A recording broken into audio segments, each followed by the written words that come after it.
So hello, good evening everybody. My name is Shubham Jagdish and welcome back to the channel. So आज हम लोग class 11th का एक और बेहतरीन चैप्टर आपके सामने लेकर आ रहे हैं. कॉमर्स का ये चैप्टर है procedure and documents use in home trade. हम देश के अंदर जो ट्रेडिंग करने जा रहे हैं, जो व्यापार करने जा रहे हैं, जो सामान खरीदने बेचने जा रहे हैं, उसके अंदर वो कौन कौन से डॉक्यूमेंट्स हैं जिसका होना बहुत जरूरी है.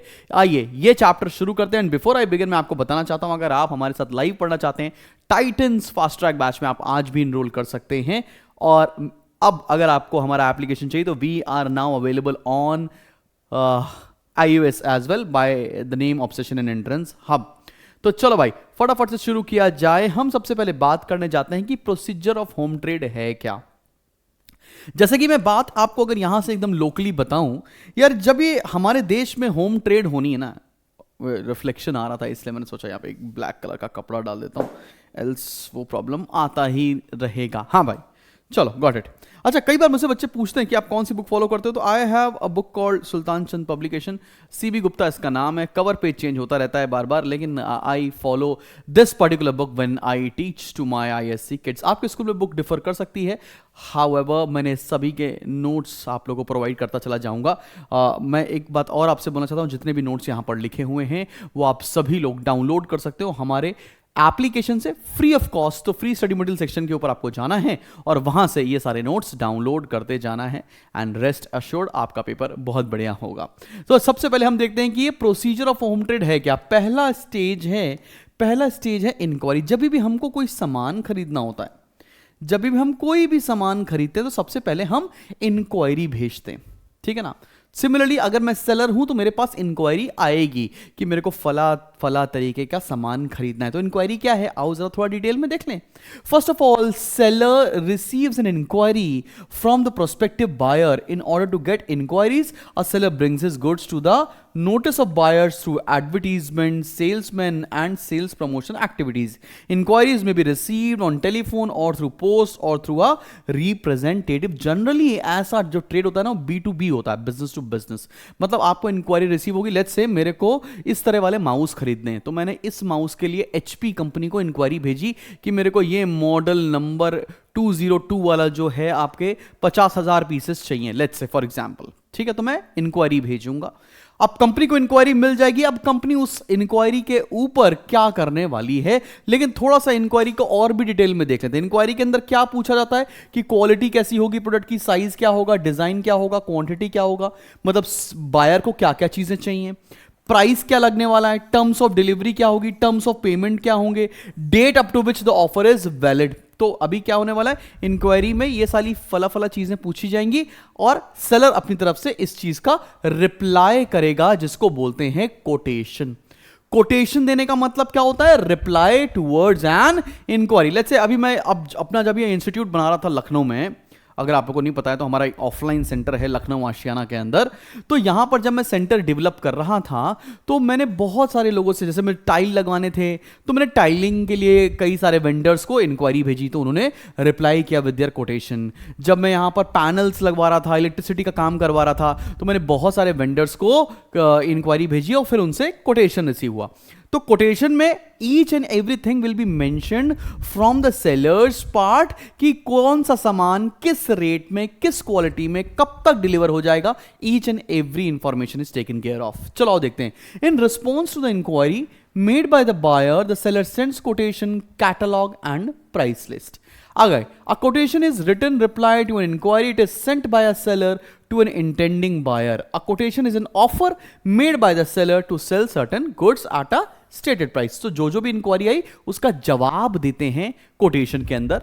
अब इसमें क्या है, क्वालिटी क्या होगी प्रोडक्ट की, क्वांटिटी क्या है, किस प्राइस पर देंगे, क्या टर्म्स एंड कंडीशन है, क्या मोड ऑफ पेमेंट होने वाला है. Each and everything will be mentioned under this.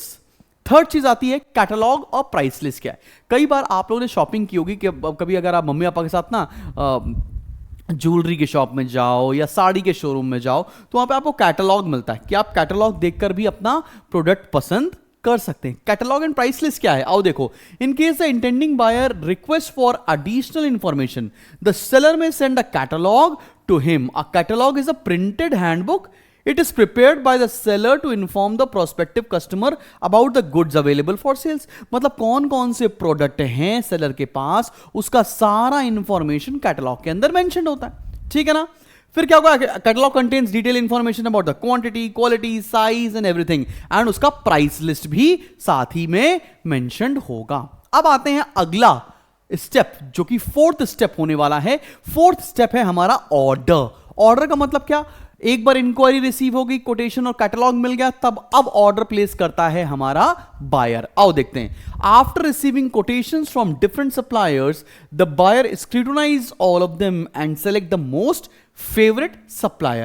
Then the buyer sends an order for the purchase of goods. An order is a formal acceptance by the buyer of the offer made by the seller in his quotation. तो बहुत सारी quotations receive हुई, जैसे मैंने बताया जब मैं अपनी बिल्डिंग बना रहा था तो मुझे बहुत सारी कोटेशन रिसीव हुई, उसमें से जो बेस्ट कोटेशन थी मैंने वो सेलेक्ट किया और उसको ऑर्डर प्लेस कर दिया। अब ऑर्डर में क्या क्या होगा, कितना सामान चाहिए, कहां पर डिलीवरी करना है, किसके नेम पर बिलिंग होगी, एवरीथिंग, क्वांटिटी कितनी चाहिए, क्या प्राइस पे करना है, time and mode of delivery, special instruction, credit के सारे टर्म्स एंड कंडीशन, सब कुछ मेंशन था उसके अंदर।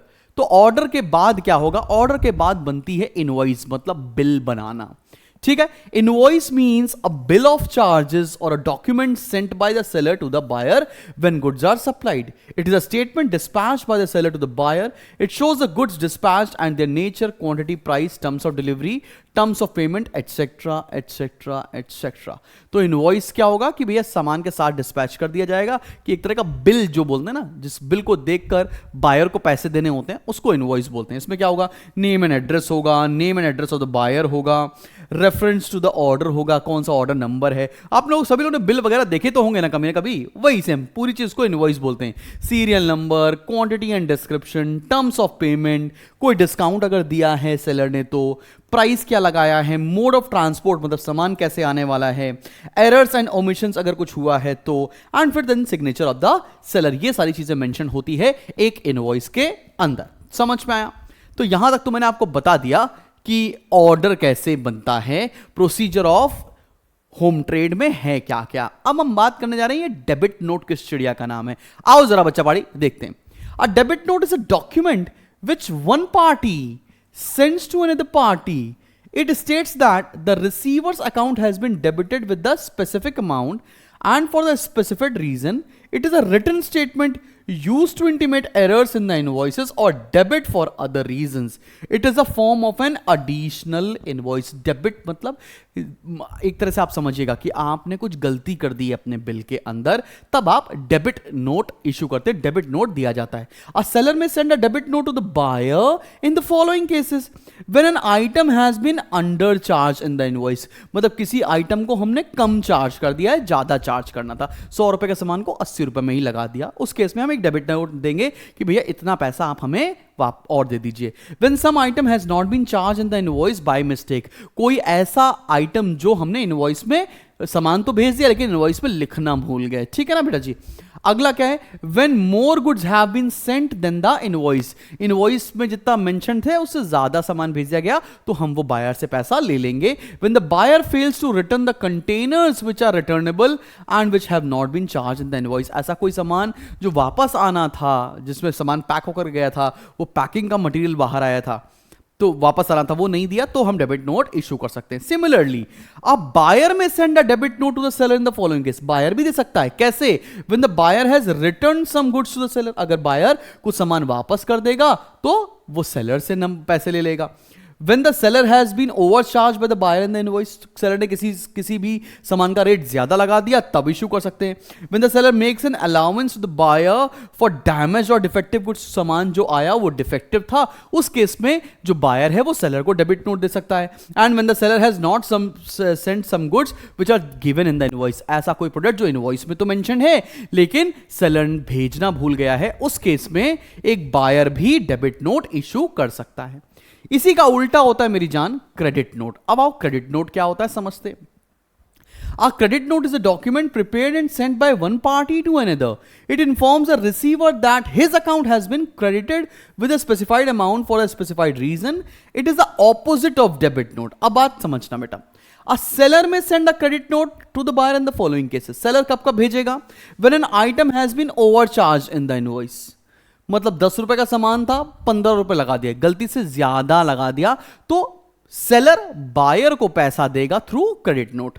When less goods have been sent than invoice, invoice में ज्यादा मेंशन है और सामान कम गया है। When the buyer has returned certain goods, उसके अगेंस्ट हम क्रेडिट नोट इशू कर देंगे। कि क्रेडिट नोट का मतलब बेसिक सा इतना है कि सेलर को बायर को पैसे देने हैं। क्लियर है कि नहीं क्लियर? डेबिट नोट मतलब है बायर को सेलर को पैसे देने हैं। बात समझ में आ रही है? मोटा मोटा तौर पे बात ये है। When some of the goods have been damaged, और कुछ खराब सामान निकल गया, when the buyer has returned certain containers, लेकिन हमने तब भी उसको डेबिट नोट इशू कर रखा था, उस केस में हम क्रेडिट नोट इशू करेंगे। अब यहां देखो कि बायर कब क्रेडिट नोट इशू करेगा? when the seller has undercharged, वही डेबिट नोट वाला जो उल्टा था ना, जब कोई अंडर बिलिंग हो गई है, या कोई मिस्टेक से सामान ज्यादा आ गए हैं, या किसी केस में कोई इनवॉइस जो ज्यादा वैल्यू की थी उसको कम वैल्यू चार्ज कर दिया गया है, या कोई ऐसा प्रोडक्ट जो रिटर्न करना था वो रिटर्न नहीं किया गया, उस केस में क्रेडिट नोट इशू करते हैं। अब हम बात करते हैं बेटा जी प्राइस कोटेशंस की। आई होप तुम्हें समझ में आ रहा होगा, एंड मोरओवर ये नोट्स डाउनलोड कर लेना तो तुमको मजा आ जाएगी, because these are there in the syllabus, और हर एक चीज हम लोग खत्म कर रहे हैं बेटा जी। अब आते हैं, अब प्राइस कैसे कोट किया जाता है, प्राइस कोटेशंस के बारे में। पहला है लोको प्राइस। लोको का मतलब क्या होता है? It refers to the price of goods at the place where they are lying at the time of sales. Let's say मेरे पास मेरा गोडाउन है दिल्ली में, मैं रहता हूं लखनऊ में, और सामान भेजना है तमिलनाडु में। तो लोको प्राइस क्या है? Price of the goods which are lying at the place, जहां मेरे गोडाउन में जो रखा हुआ है उस समय का जो प्राइस है, उसमें ट्रांसपोर्टेशन एडेड नहीं है। The buyer is required to incur all the further expenses for carrying the goods from the seller's godown. अगर किसी बायर को लेना है तो मेरे गोडाउन से सामान कलेक्ट कर सकता है, एंड जो भी एडिशनल कॉस्ट लगेगी वो सेलर खुद देगा, उसको बोलते हैं लोको प्राइस। अब है फ्री ऑन रेल, जिसको FOR बोलते हैं। It means the seller bears the cost of carrying the goods. The railway station, it covers all the expenses up to the loading of the goods into the train. The buyer is required to pay the railway freight and other expenses thereafter. अभी क्या होगा कि जो seller है वो सामान load करवा देगा ट्रेन में, जो लोडिंग में खर्चा होगा वो सेलर देगा, लेकिन जो भाड़ा लग रहा है, जो फ्रेट लग रहा है, उसे बायर को ही देना पड़ेगा, उसको बोलते हैं फ्री ऑन रेल। अगली बात आती है cost and freight, CNF। It implies the cost of goods at the destination station, railway freight is not included in. अभी कहने का मतलब क्या है? यहां से लोडिंग का पैसा भी सेलर देगा, वहां से अनलोडिंग का पैसा भी सेलर देगा, लेकिन जो भाड़ा लग रहा है, किराया लग रहा है, वो सेलर नहीं देगा। इसको बोलते हैं कॉस्ट एंड फ्रेट। अगला CIF, cost, insurance and freight. It comprise the cost of goods, packing, cartage, loading, freight and insurance charges. मतलब सारे खर्चे सैलरी बियर करेगा। Franco, it includes all expenses in the cost up to the buyer's place of delivery. The buyer has to pay only the price of goods. जैसे आजकल जो हम लोग अपने घर में Amazon से, Flipkart से, Blinkit से, Zepto से जो सामान मंगा रहे हैं, वो सब कुछ Franco बेसिस पर आता है। मतलब हमको कुछ भी एडिशनल पैसा नहीं देना पड़ता है, प्रोडक्ट के साथ ही देना पड़ता है सामान। ठीक है ना भैया? चलो, सामान के साथ ही हम अमाउंट देते हैं। अब आते हैं ट्रेड डिस्काउंट। ये मेरे साथ आप लोगों ने पढ़ा रखा है अकाउंटेंसी के अंदर, पर ये ट्रेड डिस्काउंट है क्या? ट्रेड डिस्काउंट एक सामान एक सेलर दूसरे बायर को देता है जो कि रेगुलर कोर्स ऑफ बिजनेस में डील करते हैं। Trade discount is an allowances given by seller to the buyer on catalogue price of goods. It is reduction from the list price of goods. It is granted by the supplier on purchase of large quantity और due to trade practice. आपस में दोनों businessman हैं तब इस तरह का discount दिया था। किस पर दिया था? लिस्ट प्राइस पर। मतलब जो प्राइस मेंशन्ड है उस पर जो डिस्काउंट दिया जाता है उसको हम लोग ट्रेड डिस्काउंट कहते हैं। जर्नल के चैप्टर में आपको बताया भी है मैंने। Trade discount serves the following purpose. क्या फायदा होगा? It ensures a profit margin to the retailer. Retailer को कुछ पैसा बचेगा। अगर कैटलॉग पे प्राइस लिखा है 100 और ट्रेड डिस्काउंट उसको 10% मिल गया, तो वो आगे सामान जब बेचेगा तो ये अपना डिस्काउंट जो है उसके लिए मार्जिन का काम करेगा। ठीक है कि नहीं? ठीक है बेटा। फिर क्या होगा? The supplier can discriminate among the different customers. For example, he may allow a discount of 20% to the customers जो डायरेक्टली रोज रोज आते हैं सामान खरीदने के लिए, और जो इरेगुलर कस्टमर है उसको कम डिस्काउंट दे दे। The prices of raw materials and thereby cost of production keep on changing. It is not advisable to change the catalogue price frequently. भाई अब कैटलॉग में जो प्राइस लिखा है वो प्राइस हमेशा पत्थर की लकीर तो है नहीं बेटा। क्योंकि मार्केट में रॉ मटेरियल चेंज होते हैं, तो उस चीज को एडजस्ट करने के लिए हम ये इस तरह का डिस्काउंट प्रोवाइड करते हैं। अब कैश डिस्काउंट क्या होता है, ये भी हमने जर्नल के चैप्टर में आपको बताया। ट्रेड डिस्काउंट और कैश डिस्काउंट में डिफरेंस यही है कि कैश डिस्काउंट तभी मिलता है किसी भी बायर को जब वो तुरंत पैसा पे कर रहा हो। इंस्टेंट पेमेंट करते समय जब हमको एक्स्ट्रा डिस्काउंट जो मिलता है उसको हम लोग कैश डिस्काउंट बोलते हैं। Cash discount is an allowances given to induce customers to pay debts promptly. It is allowed as a deduction from the invoice price when the buyer makes cash payment within one fixed period or before the due date. एक हम date देंगे और अगर उस date के अंदर अंदर आप पैसा दे देंगे तो आपको कुछ एक्स्ट्रा डिस्काउंट दे दिया जाएगा, which is known as cash discount. Journal के चैप्टर में अकाउंटेंसी में हमने इसको बहुत डिटेल में कवर कराया है. So this is it from the entire chapter. जाओ ये नोट्स डाउनलोड करो, फिर मिलते हैं हम लोग नेक्स्ट वीडियो में. Till then keep smiling and keep learning. This is me Shubham Jagdish signing of.